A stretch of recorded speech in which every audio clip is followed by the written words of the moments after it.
Hello guys, അപ്പം നമ്മുടെ ഇന്നത്തെ സ്പെഷ്യൽ കണ്ടാലോ. ഇന്ന് ഒരു വെജിറ്റബിൾ കറിയാണ് കേട്ടോ ഉണ്ടാക്കുന്നത്. വെജിറ്റബിൾ കറിയും നമ്മുടെ ഇടിയപ്പം അല്ലെങ്കിൽ നൂൽപുട്ടെന്ന് പറയുന്ന ഐറ്റം ഇല്ലേ, അതാണ് കേട്ടോ നമ്മുടെ ഇന്നത്തെ സ്പെഷ്യൽ.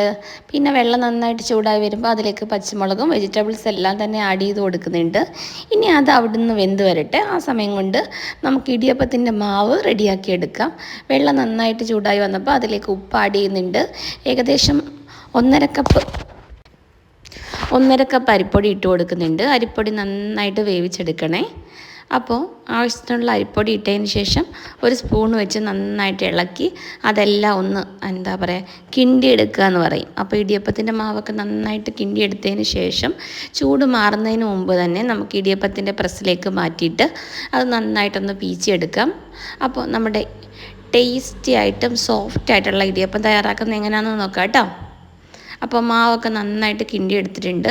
ഇനി അത് അച്ചിലേക്ക് മാറ്റുന്നുണ്ട്. പിന്നെ തട്ടിൽ ഒരു കൈപ്പിടി തേങ്ങ എല്ലാത്തിനകത്തുനിന്ന് സ്പ്രെഡ് ചെയ്ത് കൊടുക്കുന്നുണ്ട്. ഒരു ടേസ്റ്റിന് വേണ്ടിയിട്ടാണ്, ഇത് ഓപ്ഷണലാണ്. നിങ്ങൾക്ക് വേണമെങ്കിൽ ഇത് തേങ്ങയ്ക്ക് പകരം വെളിച്ചെണ്ണ ഒന്ന് സ്പ്രെഡ് ചെയ്ത് കൊടുക്കുക.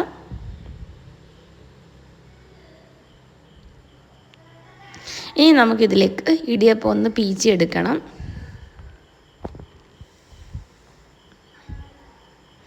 ഇതേപോലെ ഞാൻ എല്ലാം ഒന്ന് പീച്ചി എടുക്കുന്നുണ്ട്.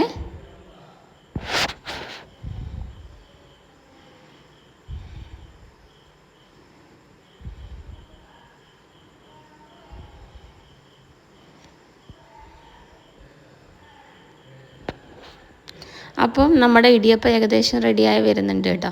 ഇതേപോലെയുള്ള കൺസിസ്റ്റൻസിയിൽ വേണം നമ്മൾ ഇടിയപ്പത്തിൻ്റെ ബാറ്റർ തയ്യാറാക്കാൻ. ഇനി ചൂടായ തട്ടിലേക്ക് ഓരോ തട്ടായിട്ട് നമുക്ക് വെച്ച് കൊടുക്കാം.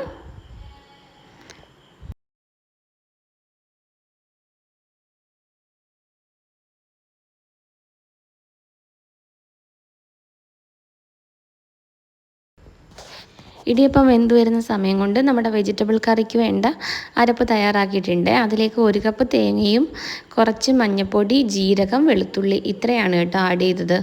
ആ മിക്സ് അതിലേക്ക് ഒഴിച്ചു കൊടുത്ത് നന്നായിട്ടൊന്ന് വെന്ത് വരുന്ന സമയത്ത് നമുക്ക് ഫ്ലെയിം ഓഫ് ചെയ്യാം. വേണമെന്നുണ്ടെങ്കിൽ കടു താളിക്കാവുന്നതാണ്. അപ്പോൾ നമ്മുടെ ഇടിയപ്പം സൂപ്പർ ആൻഡ് സോഫ്റ്റ് ആയിട്ടുള്ള ഇടിയപ്പമാണ് കേട്ടോ. അപ്പോൾ അതിൻ്റെ കൂടെ വെജിറ്റബിൾ കറിയും കോംബോ നിങ്ങൾക്ക് ഇഷ്ടമാണോ?